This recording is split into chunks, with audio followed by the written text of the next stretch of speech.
Estamos apresentando Enigmas Rasgando o Verbo, com Cris de Pascoal e Kátia de Galho. Produção técnica Mauro Dom Pedro.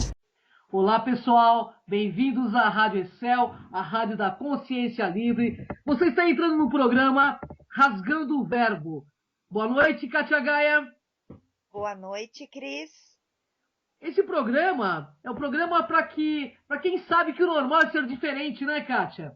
E o normal é ser paranormal, com certeza. É E mais verdade. um assunto bem interessante hoje, né, Cris? É verdade. O assunto hoje é de puro autoconhecimento e vale a pena você, internauta, prestar muita atenção, porque esse assunto vai clarear muitas coisas na tua cabeça e você vai perceber como lidar com o seu lado mais sombrio. Nós falaremos do efeito sombra, tão pesquisado por Deepak Chopra, que gerou um dos seus best-sellers e que, na verdade, não é nenhuma novidade. Pois tudo isso é matéria de psicanálise que Freud e Jung já vinham debatendo há muitos e muitos anos. A sombra, ela não é um problema a ser resolvido ou um inimigo a ser vencido, mas um campo fértil a ser compreendido. Quando mergulhamos as mãos em seu solo rico, descobriremos as sementes potentes da pessoa que mais desejamos ser. É verdade, Casaguer. Na realidade, temos um exemplo aí no filme Matrix, que vemos o Neo brigando o tempo todo com o agente Smith, né? Que nada mais é que a sua sombra, né? Ou seu ego siderado que nos impede muitas vezes de saber quem somos e ver os potenciais para qual fomos criados. A pesquisa sobre o contágio social é empolgante, porque respalda a noção de que, na verdade, é uma mente que coordena não apenas o modo como as pessoas captam os modismos uma das outras.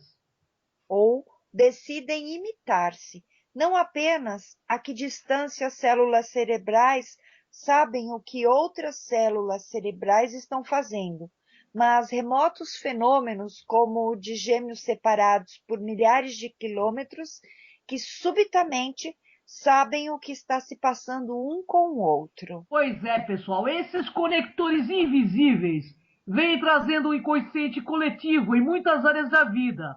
O contágio social está se transformando em notícia, porque todos gostamos de confiar em dados, embora a possibilidade de sermos todos integrantes de uma só mente desafie inclusive a religião, a filosofia e o significado da própria vida.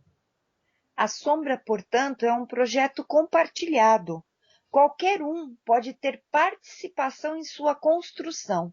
Tudo o que você precisa é a habilidade de permanecer inconsciente. Pois é, você não tem experiência na ausência do contraste luz e sombra, prazer e dor, acima e abaixo, à frente e para trás, quente e frio.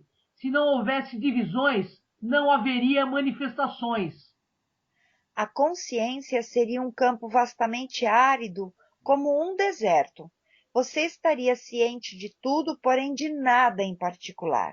Deste modo, para ter uma manifestação, você precisa de energias opostas. Por isso, inimigos declarados são aliados ocultos para nos fazer acordar. Olha só, Osama Bin Laden e George Bush, por exemplo, criaram um ao outro. Na superfície eram inimigos, porém no fundo eram aliados. É um princípio genérico. Você precisa de seus inimigos para ser quem você é. Ou seja, a sua consciência fará de tudo para você despertar e usará a sua sombra para isso. O que você chama de eu, na verdade é nós, em grau muito mais abrangente do que você imagina. Então tem aí o questionamento. De onde veio a sombra? O impulso pela separação criou o contraste e a guerra entre a luz e a escuridão. Quando a separação se torna patológica, ela se manifesta como impulsos de sombra, raiva, medo, inveja e hostilidade.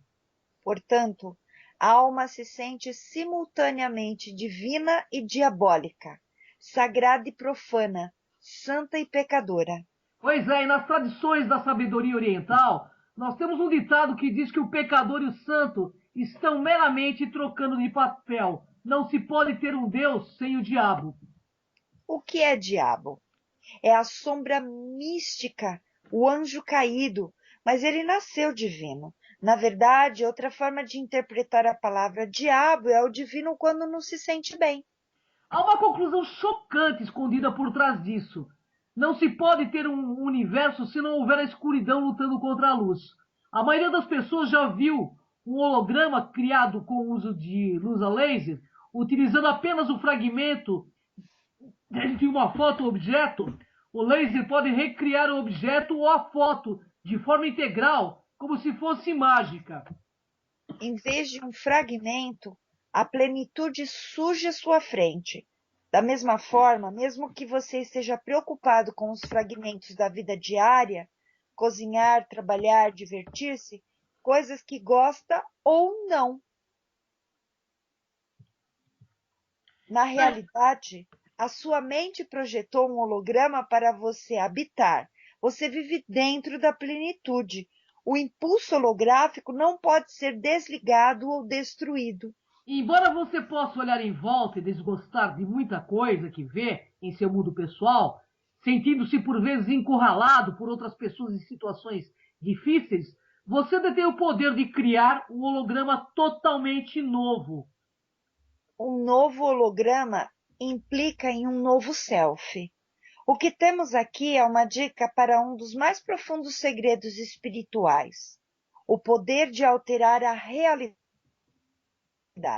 Tal poder não está disponível na superfície da vida, motivo pela qual as pessoas se sentem arremessadas de um lado para outro pelas circunstâncias externas. Então você precisa encontrar o nível da alma, onde o impulso holográfico pode criar qualquer coisa. A superioridade camufla o sentimento de fracasso ou do que os outros o rejeitariam, se soubesse quem realmente você é. Lembrem-se, você não está no mundo, o mundo está em você. A vida, no sentido da sua vida e da minha, transcende qualquer orientação de ganhar ou perder. A plenitude, ela vai além das explicações simplistas de causa e efeito. Na teia dos relacionamentos, você funciona num contexto muito maior, diz Deepak Chopra. Quando enxergar a si mesmo como parte do todo, surgirá um novo entendimento. Não há necessidade de rotular a si mesmo ou qualquer outra pessoa como parte do drama bem versus mal, certo versus errado, entendeu? Você pode trocar o julgamento pela verdadeira experiência de compaixão, amor e perdão.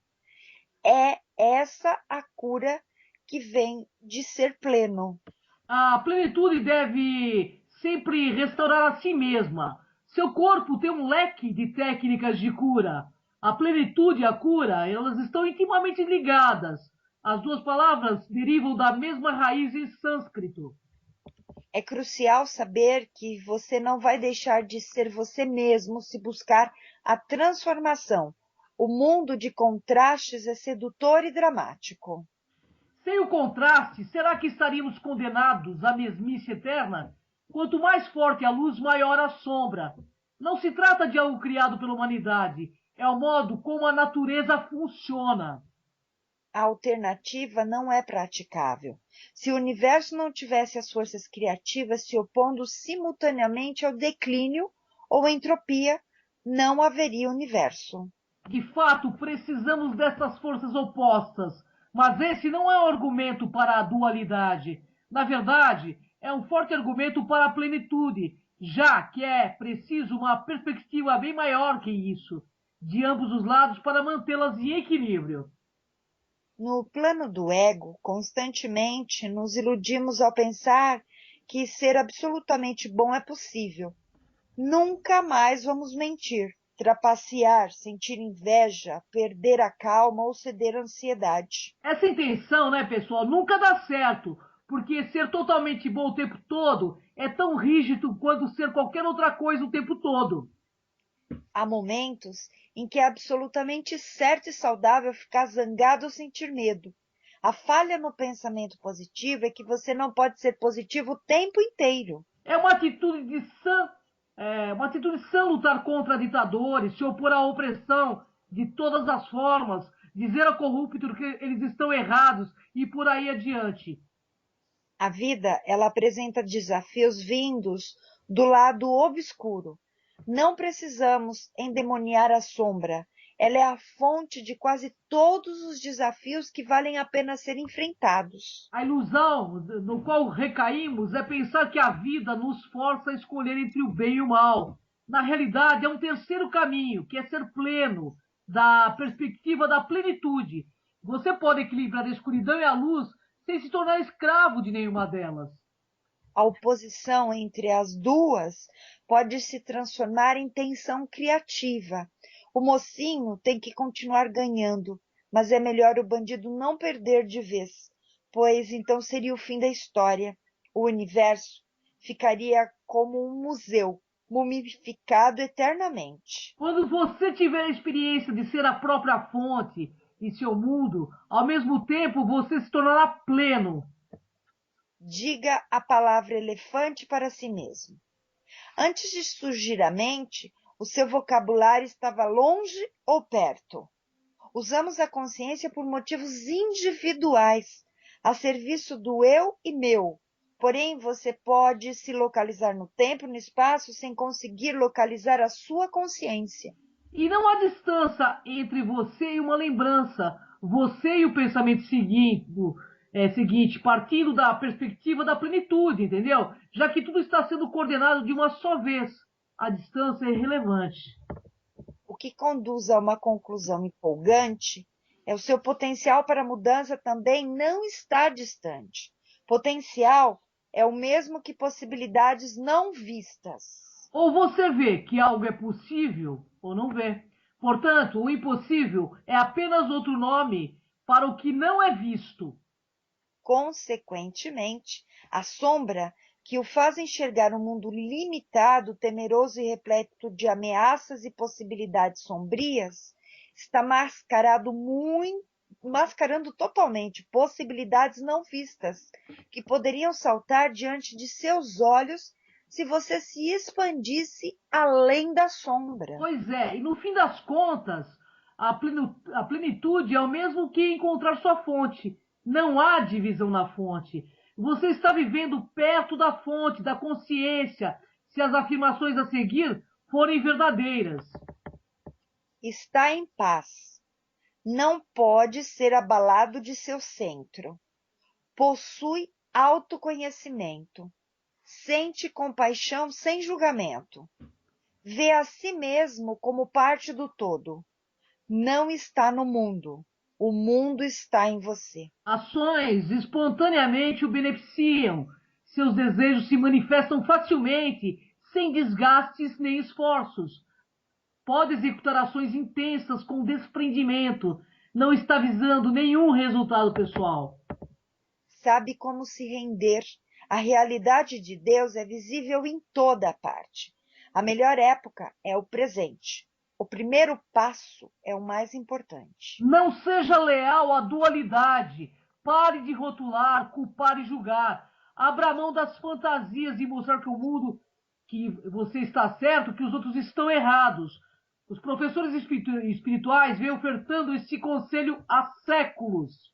Então, pessoal, lembrem-se de que os Vedas proclamavam: você não está no mundo, o mundo está em você. E proclamam isso. É verdade mesmo, Katia H. E para encontrar amor, você tem que ser capaz de enxergar a si mesmo como alguém que pode e merece ser amado. O medo da rejeição incapacita milhões de pessoas. Ele faz com que o amor não correspondido seja uma tragédia compreendida por todas as culturas. Espiritualmente, você não pode ser rejeitado, a menos que rejeite a si mesmo. Quando você rotula a si mesmo, ou qualquer outra pessoa como ruim, errado, inferior, indigno, etc., está olhando por uma lente limitada. Amplie sua visão e ficará ciente de que todos, por mais falhos, são completos e plenos no nível mais profundo. E nesse sentido, que figuras como Jesus ou Buda puderam ter compaixão por qualquer um. E vendo a plenitude por trás do jogo, da luz e da escuridão, eles não achavam nada a culpar. O mesmo se faz verdadeiro para o caminho espiritual que você segue. Conforme se enxergar de modo mais completo, terá compaixão por suas falhas, o que o conduzirá à autoaceitação completa. Já vi pessoas evoluírem rapidamente praticando uma simples meditação cardíaca, na qual se sentam em silêncio e direcionam atenção ao coração, e outras se beneficiarem pelo acompanhamento dos movimentos respiratórios de olhos fechados. Acaba-se experimentando inteiramente o verdadeiro self, algo que pode ser alcançado pela meditação com mantras, originada na Índia Védica, ou com as técnicas de meditação Vipassana do budismo, para mencionar apenas 2 métodos comprovados. Em seu caminho espiritual, você deve começar a experimentar o seguinte: a vida fica mais fácil, destituída de esforço. Você age de maneira mais espontânea. O mundo já não traz reflexos negativos. Seus desejos são realizados com mais facilidade. Você encontra a felicidade na simples existência. Estar aqui é o suficiente. Você ganha percepção própria, sabendo quem realmente é, sente-se incluído na plenitude da vida. Lembre-se, amigos, aquilo do que você anda se escondendo pode, na verdade, lhe dar o que você vem tentando encontrar com tanto afinco. A boa notícia é que todos os aspectos próprios chegam com dádivas. Cada emoção e cada traço que possuímos ajuda a indicar o caminho de volta à singularidade. O lado sombrio existe para apontar onde ainda somos incompletos, para nos ensinar o amor, a compaixão e o perdão, e não apenas aos outros, mas também para nós mesmos. E quando a sombra é abraçada, ela irá curar o nosso coração e nos abrir a novas oportunidades, novos comportamentos e um novo futuro. Tendo enfrentado os nossos demônios internos, somos preenchidos pela paz e pela compaixão na presença do lado sombrio das outras pessoas. Conseguimos perdoar e abrir mão de julgamentos degradantes e do coração ressentido. Quando verdadeiramente compreendermos nossa sombra e suas dádivas, não há dedos para apontar ou culpar os nossos pais, professores e o passado, porque a sombra é um sistema de libertação para um futuro extraordinário. Compreender como ela se formou destranca a porta para um poder pessoal enorme e uma profunda sabedoria. E para começar a compreender quanto a sombra é essencial, tente imaginar uma história sem nenhum conflito ou herói, cuja virtude nunca é colocada à prova pelo adversário digno.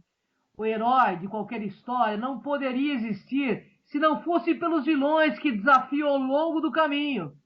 Se o que diz a tradição ocidental realmente for verdadeiro, que o pescador e o santo estão meramente trocando de papéis, então o conflito entre a natureza superior e inferior cria uma tensão necessária para impulsionar nossa evolução como seres humanos. Um cineasta que faz filmes cristãos subitamente fica bêbado e aos berros faz comentários antissemitas na fúria da bebedeira. Um astro do rádio que ganha vida sendo um grande comunicador, de repente faz um insulto racial que destrói a sua carreira e reputação. Uma jovem ambiciosa professora que joga fora o futuro por fazer sexo com um aluno de 14 anos. Uma estrela de cinema que pode pagar por praticamente qualquer coisa e ela é flagrada roubando em lojas. Todos esses impulsos reprimidos e escondidos que tentamos administrar são como bombas relógios esperando para explodir.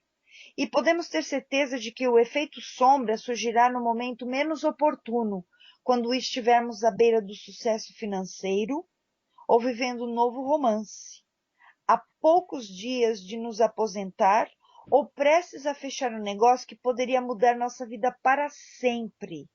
Esses são os momentos em que sabotamos o próprio sucesso. Conscientemente ou não, quando uma escolha feita sob a névoa da inconsciência mina o progresso pelo qual trabalhamos durante anos. Uma sabotagem pessoal É a exteriorização da vergonha interna escondida nos recônditos escuros da mente inconsciente. Pelo fato de não termos tido sabedoria, coragem ou recursos para fazer as pazes com quem reprimimos por culpa, medo ou vergonha, isto é, forçado à exposição para que possamos recuperar o self perdido e voltar ao estado de transparência do self pleno. Então, eu vou resumir isso bem rapidamente. Significa o seguinte: quando nós fazemos uma censura à nossa consciência, que a gente nega ver um problema que nós temos, ou seja, a nossa consciência vai trazer algo que vai nos fazer repensar aquela atitude de uma forma ou de outra. Somente quando o comportamento autodestrutivo já não é mais um segredo, é que podemos olhar objetivamente os danos que estamos causando a nós mesmos e aos que estão ao nosso redor, e encontraremos motivação para mudar. Só após os filhos voltarem da escola e encontrarem a luz cortada é que nos dispomos a encarar o vício no jogo.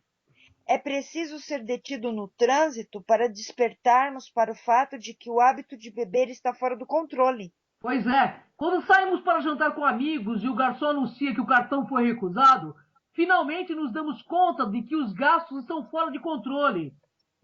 O efeito sombra surge como um potente reflexo externo do mundo interno que está perigosamente desequilibrado. Porém, por mais dolorosos que sejam, esses momentos servem para começar um processo de evolução involuntária. Quando somos confrontados pela sombra e ela é vista por aquela cuja opinião prezamos, saímos da negação e esperançosamente reconhecemos que precisamos fazer algo a respeito.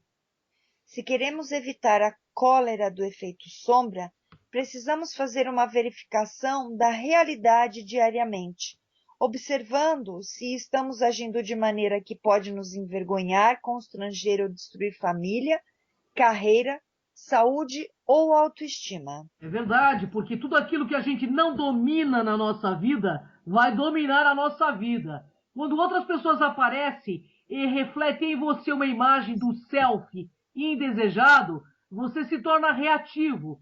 Eis um exemplo. Uma vez tive um amigo que achava ligeiramente que achava ligeiramente roxudo, meio fora de forma.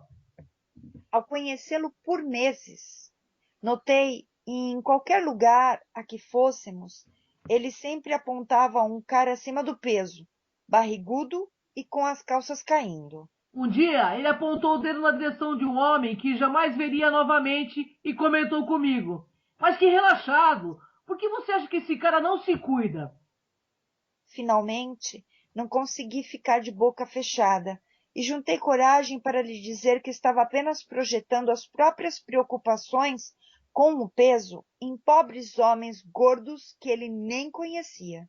Sugeri que, em vez de ficar apontando os outros, ele deveria ir além.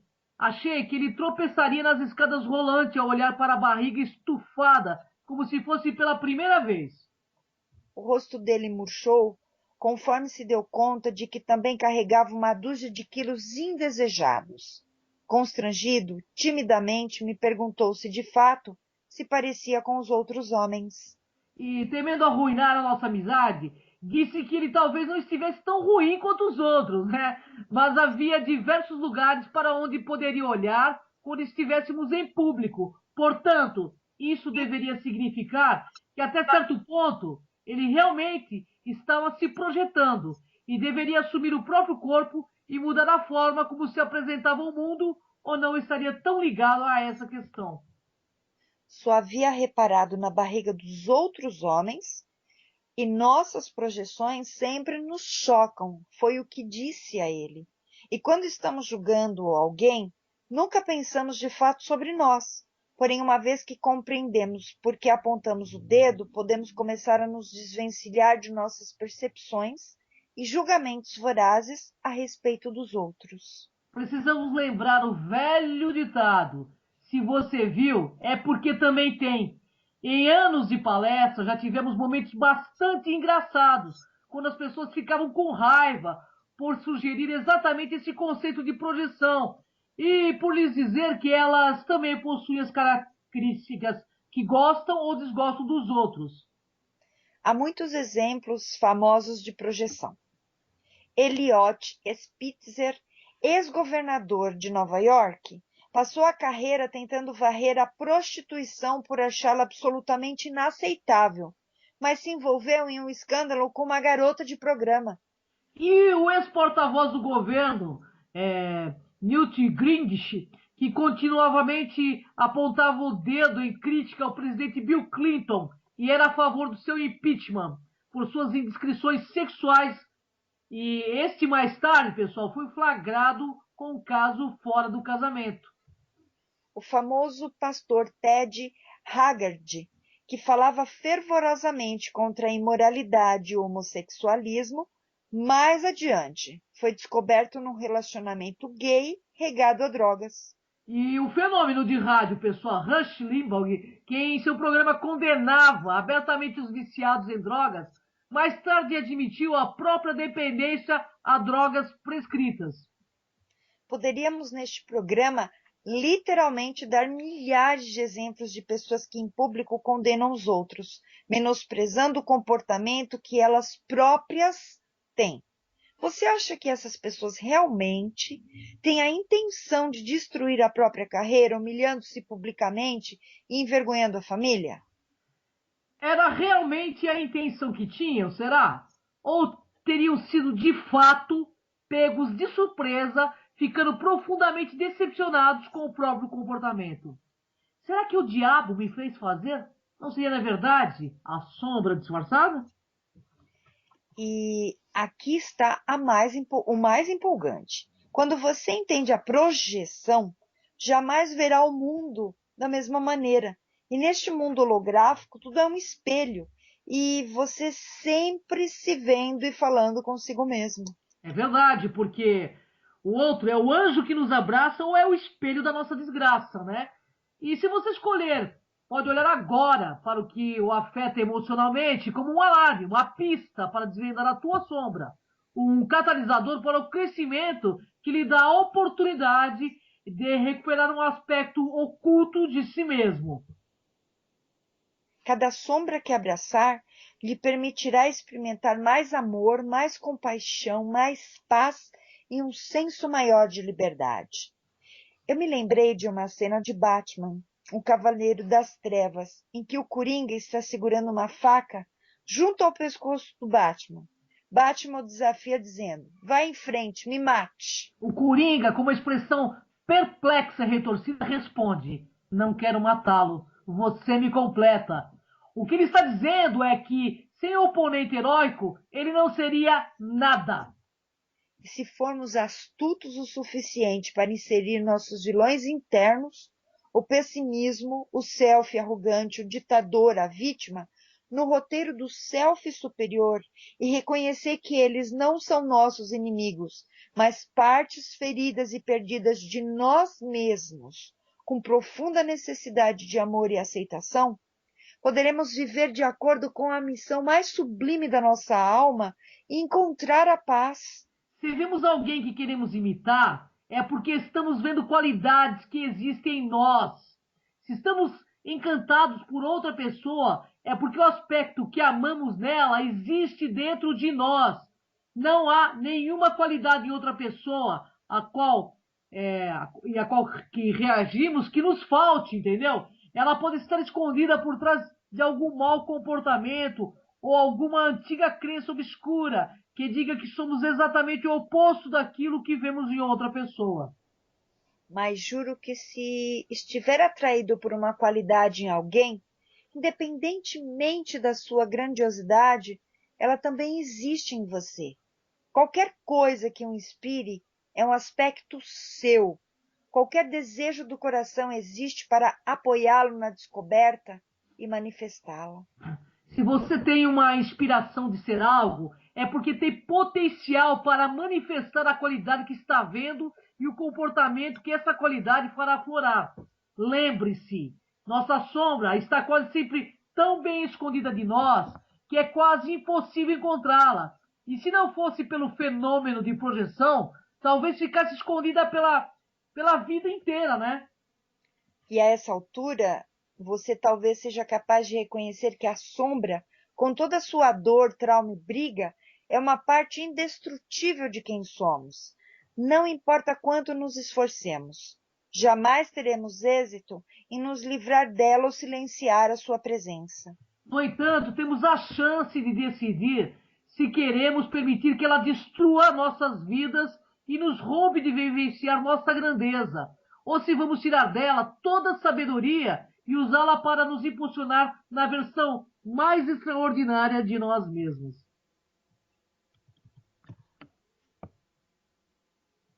A vida é divinamente elaborada para que cada um de nós receba exatamente aquilo que ele precisa para apresentar sua expressão única no mundo.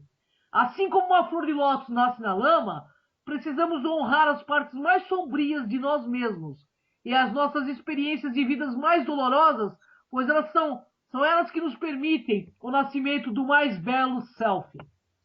E precisamos do passado turbulento e enlameá-lo da sujeira da vida humana, da combinação da nossa mágoa, ferimento, perda e desejo não realizado, misturado a cada alegria, sucesso e bênçãos, para nos dar sabedoria, perspectiva e nos conduzir a ingressar na mais magnífica expressão de nós mesmos. Essa é a dádiva da sombra. Essa verdade pode ser muito difícil de aceitar quando todas as evidências racionais apontam não somente para a realidade da sombra, mas também para a sua permanência. No entanto, o milagre da iluminação não vem de uma evidência racional. Literalmente, cai do céu, um símbolo consumado para os reinos da pura potencialidade. O potencial para a descoberta emerge quando o nosso abraço proativo da luz é maior que o medo do escuro. Nas palavras de Albert Einstein, quando falava do mundo físico, a realidade é meramente uma ilusão, embora seja uma ilusão muito persistente, dizia ele. Se uma pessoa religiosa odeia Deus, não está presente. Se um ateu ama, lá ele está. A única forma de superar a sombra é nos tornarmos nosso verdadeiro self. E o que for preciso fazer para chegarmos a este lugar é, na essência, uma experiência religiosa. Para algumas pessoas, esta é uma experiência na igreja, na sinagoga, na mesquita ou em um santuário. Para alguns, essa é uma experiência da natureza. Para outros, é a experiência de segurar o filho nos braços pela primeira vez. A questão, pessoal, não é o que nos leva à experiência, mas o que nos acontece ao chegarmos lá. Algo muda dentro de nós depois de regressarmos ao âmago do nosso ser, ainda que só por um instante. Isso nos dá um gostinho do que é possível dentro de nós e ao nosso redor. E assim, ergue-se o véu que encobre a realidade do amor, a extensão de nosso verdadeiro poder. Uma vez que estejamos realinhados com a nossa natureza essencial, teremos o poder para fazer a sombra desaparecer. Portanto, tudo isto é necessário para revelarmos o nosso verdadeiro eu divino. É isso aí, Katia Gaia. Porque, na realidade, pessoal, você não tem que eliminar a sua sombra, você tem que conscientizar a sua sombra e olhar para você de fato. Quando você olha para você, e é nessa jornada interna que a gente se descobre e descobre todas as nossas infinitas possibilidades para sermos muito melhor do que já somos. Katia Gaia, eu gostaria que você desse os recados finais e nossos agradecimentos aos nossos internautas, né, por mais essa pauta. Gratidão a todos. Realmente é uma pauta super consciencial. Procurem refletir, ouça novamente este programa adiante, porque com certeza irá acrescentar muito. E para vocês que querem conhecer um pouco mais do nosso trabalho, entre no nosso site, que é o www.programaenigmas.com.br. Você pode divulgar, anunciar dentro do nosso site. Então, você pode também participar do nosso programa na Demais TV, que acontece todas as quartas-feiras ao vivo, a partir das 10 horas da manhã. Entre em contato com o nosso departamento comercial, que é o 11 3482 6381. Te aguardamos novamente na próxima semana. Até o próximo Rasgando o Verbo, Kátia Gaia. Até o próximo, pessoal. Até o próximo e gratidão, Cris. Gratidão, Casa Shiva. Gratidão, Casa Shiva. Hari Shiva. Acabamos de apresentar Enigmas Rasgando o Verbo.